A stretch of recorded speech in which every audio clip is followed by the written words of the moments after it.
Qui encourage, même ceux qui sont derrière se découragent en disant que ça veut dire que notre famille, c'est une famille de gens qui ont échoué. Ça veut dire que je n'ai pas d'effort à fournir parce que moi aussi, ma vie sera comme mon grand frère, comme ma grande soeur, donc je ne fais aucun effort. Amen. Mais ce soir, nous voulons faire tomber ces genres d'interdits pour aller au-delà. Mais pour aller au-delà, nous devons savoir quelle prière faire pour que nous puissions aller au-delà de ces choses. Nous disons la prière qui brise les interdits. Mais c'est quoi briser? Briser, c'est casser, c'est rompre, c'est détruire, c'est anéantir quelque chose ou quelqu'un, c'est aussi abattre, c'est interrompre, ou encore c'est interrompre une action, un déroulement d'action qui a déjà commencé. Ça veut dire que non, les ancêtres, arrière-grands-parents ont subi telle chose, cela est descendu au niveau de la génération de nos parents, et que nous aujourd'hui étant enfants, nous subissons aussi la même chose, comme dit la Bible, que la malédiction descend jusqu'à la 4e génération.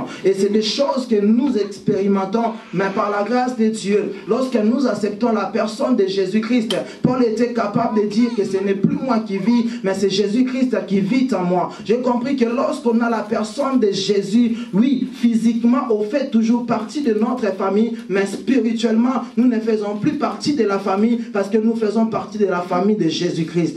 Or, la Bible dit qu'il n'y a donc plus maintenant, Romains 8, le verset 1, il n'y a donc plus maintenant aucune condamnation pour ceux qui sont à la personne de Jésus-Christ. Lorsque nous acceptons la personne Jésus-Christ, nous fait passer au-delà des soucis de nos familles. On va voir que les grands frères, les grandes sœurs n'ont pas réussi, mais moi je peux réussir parce que moi j'ai ce que mes grands frères n'ont pas, moi j'ai ce que mes grandes sœurs n'ont pas, c'est-à-dire la personne de Jésus-Christ à moi. Amen. Est-ce que tu peux acclamer Jésus? Amen. Et c'est quoi la prière?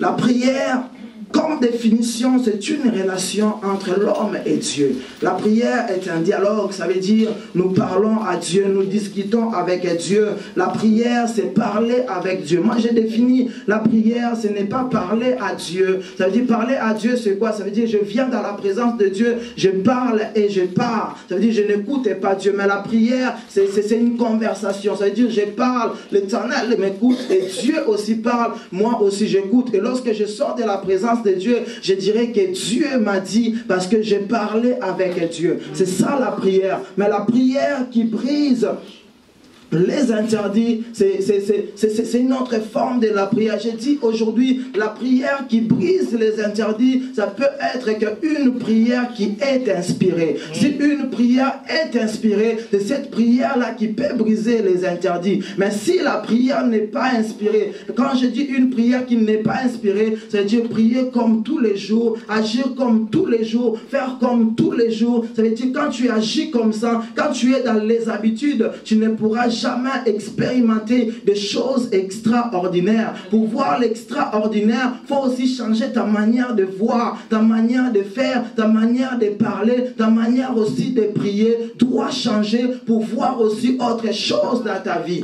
Cela est très important. Des fois, nous avons l'habitude parce que le matin, lorsque je me lève, je dois recommander la journée entre les mains de Dieu. Ça veut dire je prie comme ça et que Dieu puisse me protéger, ma famille. L'Éternel protégera la famille. Mais il y a des choses, lorsqu'il s'agit de prier, la Bible dit ces jours-là, Jésus-Christ avait l'habitude de prier, mais parce qu'il fallait faire une prière spéciale, la Bible dit il y avait des créments de sang, ça veut dire sa sueur se sont transformés en sang, parce que ça c'était une autre dimension de la prière, parce que là il s'agissait de la croix qui était face à lui, donc il fallait une autre prière face à la croix. C'est pourquoi il a dit Père, non pas ma volonté, que ta volonté soit faite. Parce que la chair voulait prendre dessus sur la personne de Jésus. Il a dit, si cela est possible, loin de moi cette coupe. Mais Jésus-Christ, Dieu, va prendre le dessus sur Jésus-Christ, homme, et va dire, non, non pas ce que moi je veux, mais ce que toi tu veux. C'est parce qu'il l'avait prié.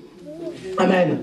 La prière est capable de transformer des choses dans nos vies. La prière est capable de faire tomber les interdits dans nos vies. Les problèmes qui ont duré il y a très longtemps. Peu importe la durée de ta souffrance, de ta maladie, mais la prière est en mesure de faire tomber cela. Je ne parle pas de prier pendant 5 heures du temps, mais je parle de prier avec inspiration. On va voir cela dans la parole de Dieu. Luc chapitre 5. À partir du verset 1 au verset 6, la Bible dit, Luc chapitre 5,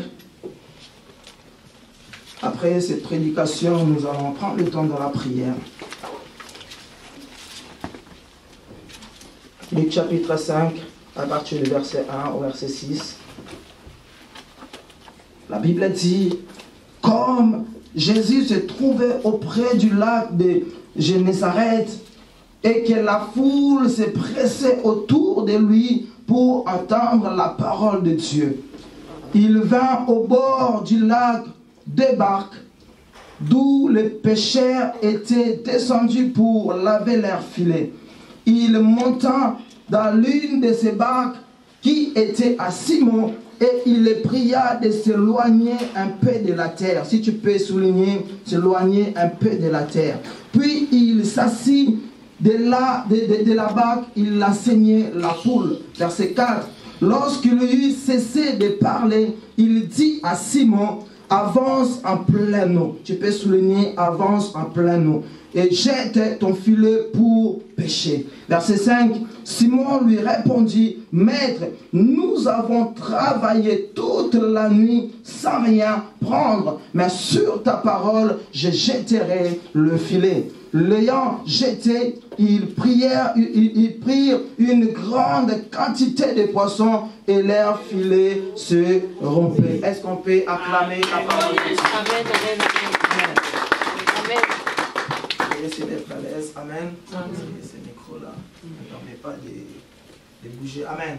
Gloire à Dieu. Là, nous parlons de Pierre. Nous avons dit que la prière qui est capable de briser les interdits, c'est une prière qui est inspirée. Vous savez, là, nous parlons de Pierre. Pierre qui fut un grand pécheur. Pierre qui avait l'habitude de pécher. Et Pierre savait comment attraper les gros poissons et quand est-ce qu'il faut les attraper. Mais la Bible dit ce jour-là, alors que Jésus-Christ va venir le matin, il y a la foule qui suivait Jésus. Pourquoi? Parce que la foule voulait écouter la bonne parole de Jésus-Christ. Et Jésus va voir qu'il y avait à côté des barques. Et ces deux barques-là, c'était les barques de pêcheurs. Et Christ va s'adresser à Pierre. Christ va dire à Pierre qu'il pouvait utiliser sa barque. Et Pierre va accepter. Et qu'est-ce qui va se passer? Christ va parler avec Pierre. Et j'ai compris quelque chose. Lorsque Christ parlait avec Pierre, Christ a dit à Pierre, premièrement, de s'éloigner un peu de la terre. Amen. Or, la terre symbolise le monde pour nous aujourd'hui. Vous savez, tu peux être dans le problème, dans le souci. Ça fait longtemps que la malédiction pèse sur la famille. Ça fait longtemps que les problèmes pèsent. Ça fait longtemps que la maladie incurable, héréditaire est en train de peser sur la famille. Mais voilà, aussi longtemps que tu es dans le monde, aussi longtemps que tu n'es pas en Christ Jésus, tes problèmes auront toujours le dessus sur toi. Mais lorsque tu acceptes de donner ta vie au Seigneur Jésus, c'est alors que tu vas commencer à petit à t'éloigner aussi de tes soucis, de tes problèmes. Christ va dire à Pierre, éloigne-toi un peu de la terre. Amen. Moi, j'aimerais te dire ce soir que s'éloigner un peu de la terre, c'est c'est la première partie pour atteindre la dimension de faire briser les interdits dans nos vies. Aussi longtemps que tu es toujours sur le solide, ça veut dire sur la terre, dans le monde, tu ne pourras jamais faire tomber les interdits dans ta vie. Tu ne pourras jamais faire tomber les choses qui pèsent sur toi et qui pèsent sur ta famille. Pour faire tomber cela, la première des choses, tu dois commencer par quitter le monde. Il a dit, éloigne-toi un peu de la terre. C'est-à-dire que Pierre, maintenant, il était au bord de l'eau, au bord de la fleuve. Et Pierre était là. Mais laisse-moi te dire encore, pendant que Pierre était au bord du fleuve, Pierre pouvait attraper Kelendaka au bord du fleuve. Parce qu'au bord du fleuve, tu ne trouveras jamais le gros poisson.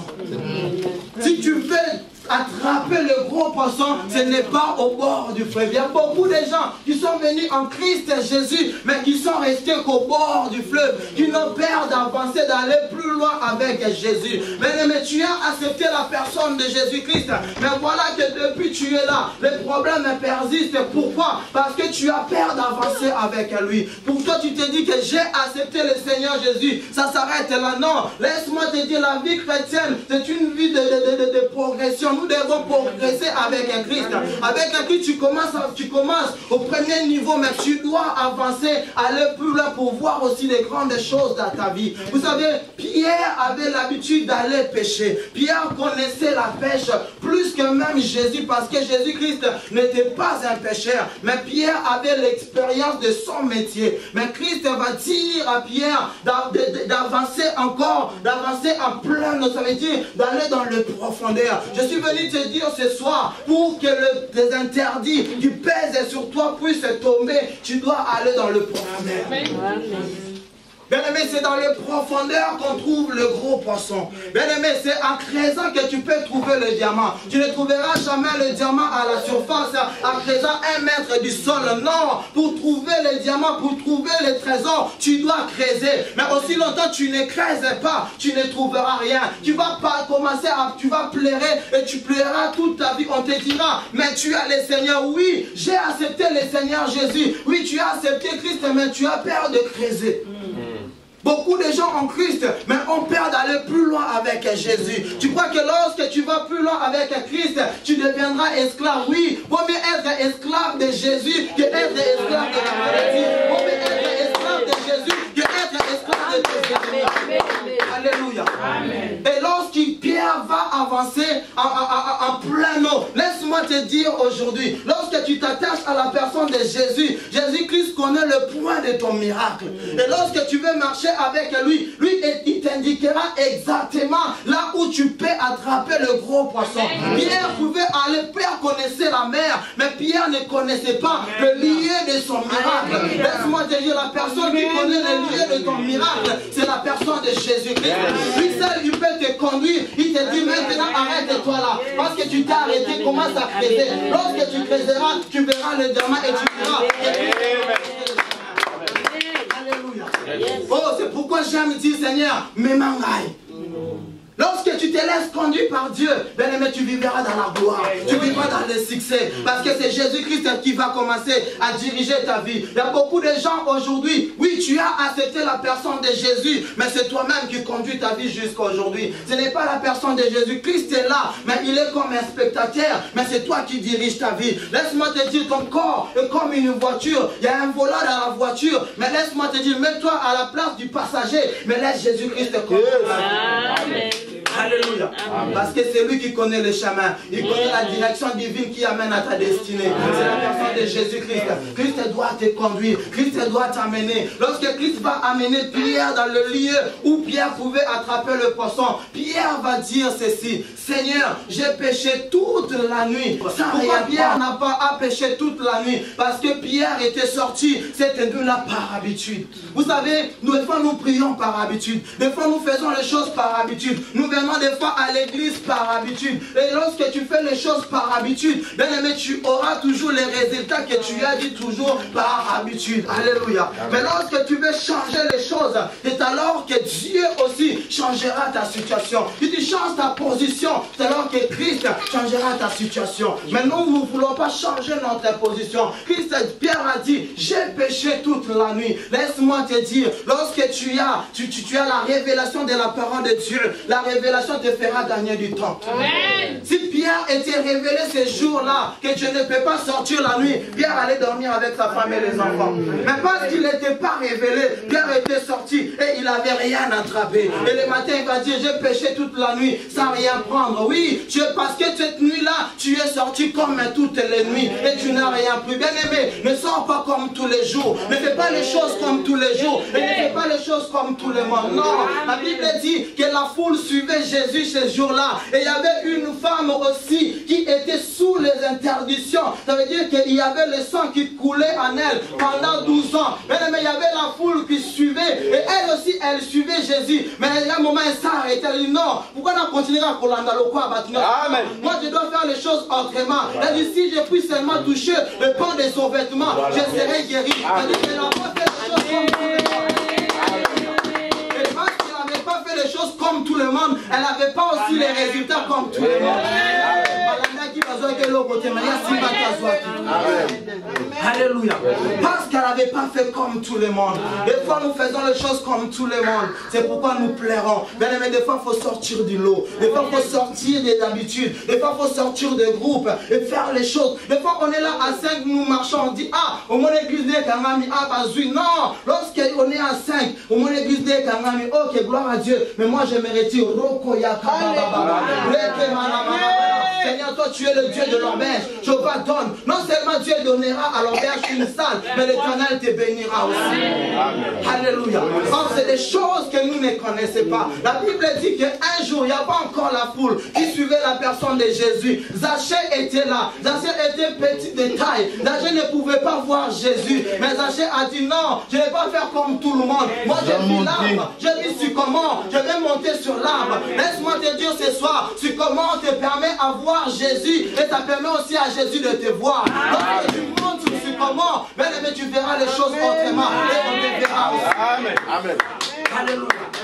Parce qu'on veut faire comme tout le monde. C'est pourquoi on a le même résultat comme tout le monde. Mais si tu ne fais pas comme tout le monde, tu n'auras pas le même résultat que tout le monde. On dira comment tu as fait pour avoir telle chose. Et je dirais, vous étiez parti à gauche, mais moi l'esprit m'avait dit de partir à droite. Or c'est à droite où il y avait la bénédiction. Des fois nous voulons marcher selon la foule, mais nous ne voulons pas marcher selon Dieu. Laisse-moi te dire ce soir, la voix du peuple n'est pas la voix de Dieu. Oh, tu peux être seul, mais Dieu te parle. Parce que tu es avec Dieu, tu es majoritaire. Maintenant, Nzambe avec 1000 personnes. Alléluia. Des fois, il faut savoir écouter Dieu, c'est ce qui est très important. Des fois les interdits dans nos vies, ça ne tombe pas, ça n'est pas brisé parce que nous ne prenons pas la peine d'écouter la voix de Dieu. Nous voulons prier comme d'habitude. Non, tu as l'habitude de prier peut-être assis. Mais quand tu pries assis et que Monique est simbaté, mets-toi debout. Quand tu te mets debout, tu vois que non, ça marche toujours pas. Tu t'agenouilles. Mais quand tu t'agenouilles, tu vois que ça marche toujours pas. Tu lèves tes mains. Quand tu vois ça marche pas, tu continues à prier jusqu'à ce que je t'annonce ce soir l'opération jusqu'à ce que aussi longtemps les interdits ne sont pas brisés. Je vais changer de forme et de tactique de prière jusqu'à ce que je vais voir les choses se réaliser dans ma vie. Non, l'opération jusqu'à ce que aussi longtemps tu n'as pas touché, n'abandonne pas. Amen. Alléluia. À Samuel chapitre 1, nous allons prier, c'est pourquoi je vais aller vite. À Samuel chapitre 1, chapitre 1, le verset 1 à 3 et le verset 7. La Bible dit, il y avait un homme de Ramathaïm, Shophim, de la montagne d'Éphraïm, nommé Elkana, fils de Joram, fils de Laïum, fils de Tohu, fils de Tuf, Ephrasien. Il avait 2 femmes, dont l'une s'appelait Anne et l'autre Pénina. Pénina avait des enfants, mais Anne n'en avait point. Chaque année, cet homme montait de sa ville à Silo pour adorer l'Éternel des armées et pour lui offrir des sacrifices. Là se trouvaient les 2 fils d'Élie, Ophni et Phiné, sacrificateurs de l'Éternel. Le jour où Elkana offrait son sacrifice, il donnait des portions à Pénina, sa femme, et à tous les fils et toutes les filles qu'il avait d'elle.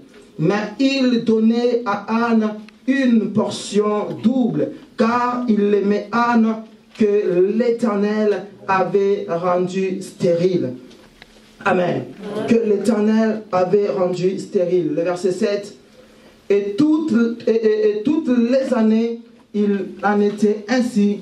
Chaque fois, Anne montait à la maison de l'Éternel. Pénina la mortifiait de la même manière. Alors elle pleurait et ne mangeait point. Amen. Amen. Oui, c'est l'histoire de notre sœur Anne.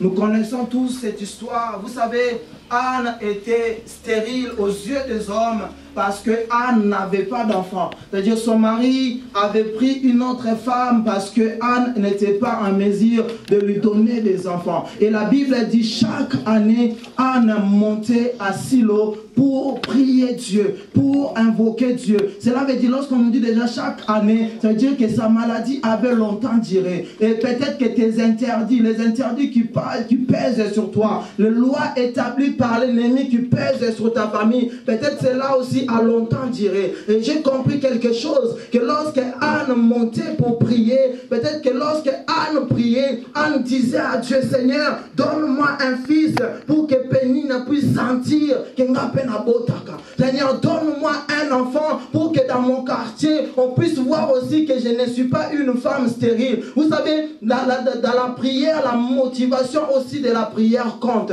Des fois, nous prions, nous demandons à Dieu, Dieu ne nous donne pas parce que nous prions mal. La Bible dit dans le but de satisfaire nos désirs. Amen.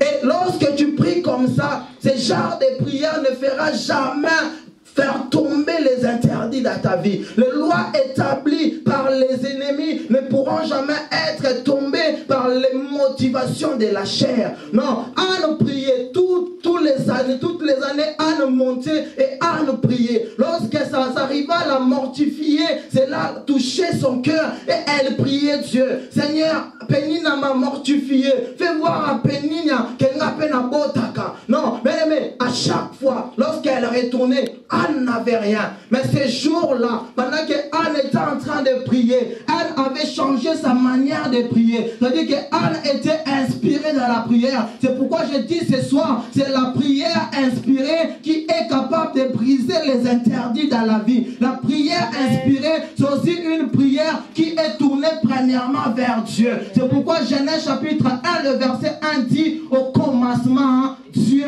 Si vous regardez dans ma Bible, j'ai mis un point. Alors que dans ta Bible, il n'y a pas un point. Mais moi, j'ai mis un point parce que j'ai compris qu'au commencement, Dieu. Tout doit d'abord tourner tout autour de Dieu. Dieu doit d'abord trouver son intérêt dans ce que tu lui demandes. S'il n'a pas l'intérêt de Dieu, Dieu ne te donnera pas. Dieu donne des choses par rapport aussi à ses intérêts. Dieu m'a dit que tout ça, la coupe. Mais la coupe, on a gagné combien?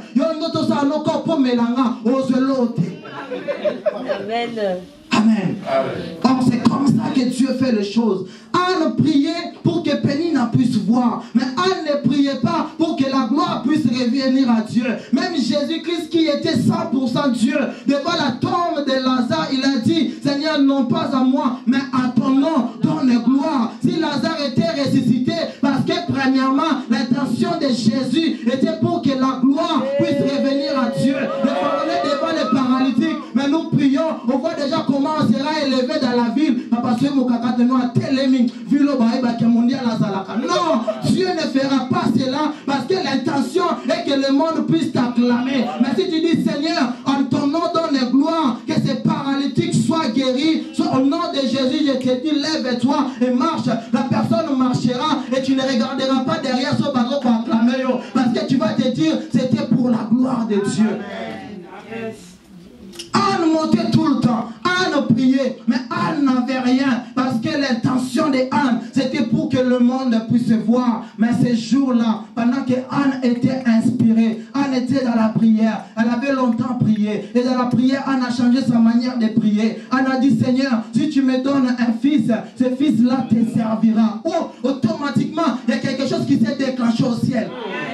Il y avait des interdits qui pesaient sur Anne. C'est-à-dire qu'elle ne pouvait pas avoir d'enfant. Mais comme elle a associé Dieu dans la réussite de sa vie, parce qu'elle avait associé Dieu, elle a dit, si tu me donnes un fils, ce fils-là te servira. Dieu a dit qu'Élie était devenu vieux et que c'est le fils d'Élie me conduisait dans les temples. Mais il me faut quelqu'un. Et là, j'ai trouvé quelqu'un. C'est le fils d'Anne. Donc, je vais donner un enfant à Anne parce que cet enfant-là me servira. Et voilà pourquoi, lorsque Anne a eu son enfant, automatiquement, elle est partie déposer cet enfant dans le temple parce que cet enfant était consacré, dédié d'abord à Dieu. Et ensuite, Anne avait d'autres enfants. C'est pourquoi lorsqu'on parle des enfants, on ne parle pas des enfants de Pénina parce que ces enfants-là n'étaient pas pour la gloire de Dieu, mais on parle de Samuel parce que Samuel était pour la gloire de Dieu. Amen. Tu veux que les interdits puissent tomber dans ta vie, mais quelles sont tes intentions lorsque tu pries? Alléluia. Ce qui compte chez Dieu, c'est ça. Tu regardes lorsque nous prions, tu dois demander au Saint-Esprit, Saint-Esprit, inspire-moi. Vous savez, Moïse avait l'habitude d'aller nourrir ses brebis derrière la montagne. Mais ces jours-là, ce n'était pas comme tous les jours. Moïse va regarder sur la montagne. Il y avait un arbre dont il y avait le feu. Et cet arbre-là ne se consumait pas. C'est le buisson ardent. Moïse est monté pour aller voir. Vous savez, pour que les interdits puissent tomber, tu dois quitter l'étape où tu es en train de nourrir les troupeaux, de laisser les troupeaux. C'est toi l'entourage. Les troupeaux, c'est tes amis. Les troupeaux, c'est ta famille. Tu dois laisser tous ces gens-là et monter seul sur la montagne. Et lorsque tu monteras sur la montagne, c'est Dieu te dira, élève tes souliers, parce que le lieu où tu es, c'est un lieu saint. Et Dieu te parlera. Parce que tu as laissé tes amis, tu as laissé ton entourage, tu es monté seul face à Dieu. Vous savez, on peut être là dans la foule, mais lorsqu'il s'agit d'être béni, on est seul face à l'Éternel. Et ces jours-là, dans les derniers jours, tu ne seras pas avec la foule, mais tu seras toi-même face à l'Éternel. C'est pourquoi il est important. Il est important, comme dit le psaume 133, il est doux et agréable de frères de demeurer ensemble. Oui, cela est bien, mais il y a aussi des moments où tu dois laisser les frères demeurer entre eux ensemble, parce que toi, tu dois recevoir les directives de l'Éternel.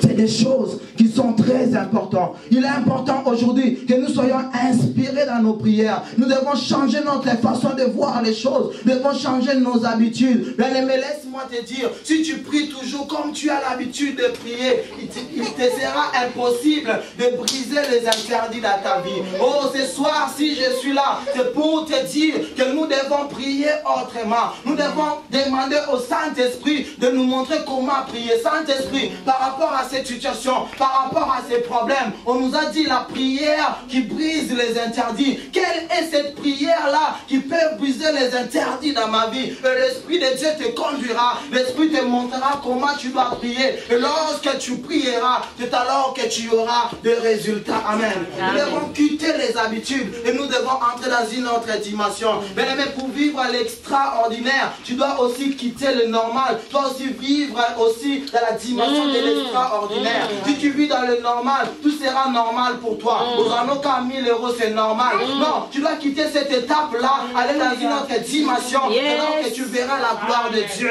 Dieu est un Dieu de dimension. Pierre était là, il a dit, j'ai péché toute la nuit, sans rien prendre. Oui, c'était toute la nuit, tu étais sorti par habitude. Mais laisse-moi te dire, à partir de ce soir, ne sors pas par habitude, ne fais plus par habitude, mais fais par rapport à la vision de Dieu, par rapport à l'insigne de l'Éternel. C'est-à-dire, avant de sortir, dis Seigneur, je veux une parole par rapport à cette journée. Et Dieu te donnera une parole parole par rapport à la journée. Et lorsque tu sortiras le soir, tu vas rentrer. Amen. Parce que tu es sorti, Dieu t'a visité. Lorsque tu rentres avec les présents. Parce que tu étais sorti avec l'ainsi dit l'Éternel. Mais lorsque tu sors comme ça, sans la parole de Dieu, mais tu rentreras aussi comme ça. On te dira, mais qu'est-ce que tu as ramené? Tu n'as rien ramené parce que tu es sorti sans l'ainsi dit l'Éternel. Beaucoup de gens vivent comme ça. Et tu peux vivre selon les paroles des statuts de Facebook. Non, c'est aussi bien.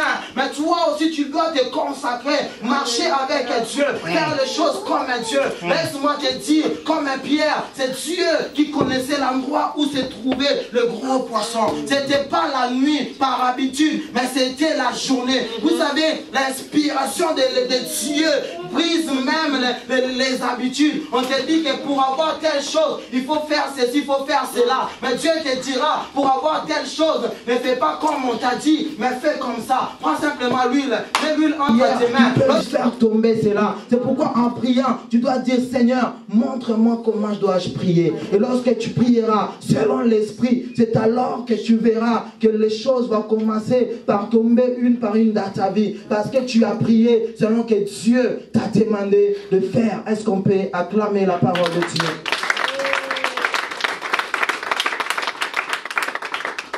Gloire à Dieu, gloire au Seigneur. On va prendre Esther et on va s'arrêter là.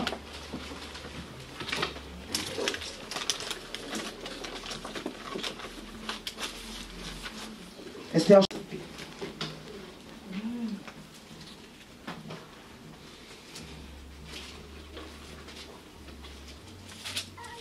Esther chapitre 4.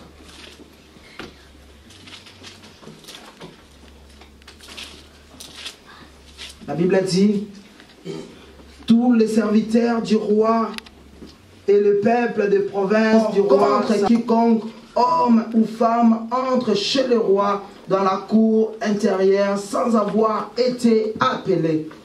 Celui-là scelle à la vie sauve, à qui le roi tend le sceptre d'or. Et moi, je n'ai point été appelé auprès du roi depuis 30 jours. Alléluia. Et si nous pouvons lire à la maison jusqu'au verset 17, j'aimerais juste relater l'histoire parce qu'on doit prier. C'est l'histoire d'Esther. Esther qui était devenue reine sur une terre étrangère. Et la Bible dit, et dans cette ville, il y avait Aman qui était contre les Juifs. Aman va rédiger une loi contre les Juifs qui fera pendant une période, on doit commencer à tuer les Juifs pendant une période. Et Mardoché ayant connaissance de ces choses, Mardoché qui était l'oncle d'Esther, Mardoché va envoyer quelqu'un dire à Esther ce qui s'est passé. Et Esther devait aller voir le roi pour plaider à la cause de son peuple. Mais qu'est-ce qu'il va, Esther va dire? Non, il existe une loi. Aujourd'hui, tu peux dire aussi que dans ma famille, il existe une loi. Dans ta vie, il existe une loi. Il y a une loi qui a été établie. Il y a une loi qui a été rédigée contre ta vie. Il y a une loi qui a été rédigée contre ta famille. Mais ces jours-là, et Esther va dire, il n'y a personne qui peut se présenter au roi si le roi ne lui a pas invité. Donc moi, je ne suis pas en mesure de me présenter devant le roi. Et Mardoché va dire à Esther, ne pense pas que tu seras épargné, toi seul parmi tous ces Juifs. Parce que lorsqu'on touchera les Juifs, c'est comme si c'est toi qu'on est en train de toucher directement. Et Esther était touchée par rapport à la parole de Mardoché. Et Esther va encore envoyer une parole à Mardoché pour dire, voilà comment nous devons faire. Esther avait compris que pour faire tomber les interdits, je crois que Esther avait l'habitude de prier. Je crois que Esther priait tous les jours. Mais pour ces cas, pour ces problèmes, Esther va avoir une inspiration venant de la part de Dieu, comment elle devait prier pour que les interdits, cette loi qui pesait, qu'on ne pouvait pas voir le roi, que cela puisse tomber. Esther va dire que nous allons gêner pendant 3 jours. Nous allons prier et gêner pendant 3 jours. La Bible dit, lorsqu'ils vont prier et gêner pendant 3 jours, le 3e jour, Esther va aller se présenter au roi. Et la loi qui persistait, qui pesait, cette loi-là va tomber. Pourquoi? Parce que Esther avait prié. Elle avait prié selon que l'Esprit lui avait révélé de faire. Et Esther avait la victoire par rapport à ces choses. Bien-aimé, laisse-moi te dire ce soir, toi aussi, s'il y a des choses qui pèsent dans ta vie, ce que tu dois faire, premièrement, c'est prier Dieu, que Dieu te révèle, que l'Esprit te révèle comment tu dois prier par rapport à cette situation. Oui, ne fais pas les 3 jours d'Esther, parce que ça c'était par rapport à Esther. Ne fais pas les 21 jours de Daniel, ça c'était par rapport à Daniel. Mais toi, fais une prière aussi par rapport à toi. Daniel a prié 21 jours parce qu'il avait reçu l'inspiration de prier pendant 21 jours. Esther a fait 3 jours parce qu'il avait reçu cette inspiration de prier pendant 3 jours. Mais toi, tu prieras aussi selon toi par rapport à l'inspiration que tu recevras de l'Éternel. C'est alors que tu auras des résultats. Beaucoup font les jeûnes d'Esther, mais ils n'ont pas le même résultat qu'Esther. Parce que tu n'es pas inspiré comme Esther était inspirée. Non, bien aimé, moi j'ai quitté ces choses-là. La vie chrétienne n'est pas une vie de slogan, une vie où on peut faire comme les autres. On fait non. L'esprit qui les a conduits, c'est le même esprit aussi qui doit me conduire. L'esprit n'a pas cessé. Il a agi hier, il agit aussi aujourd'hui. Il a inspiré hier, il inspire aussi aujourd'hui. S'il a dit à Esther de faire 3 jours, mais moi il peut me dire de faire 2 jours et demi. Alléluia. Est-ce qu'on peut s'élever dans la présence de Dieu? Nous acclamons la parole de l'Éternel.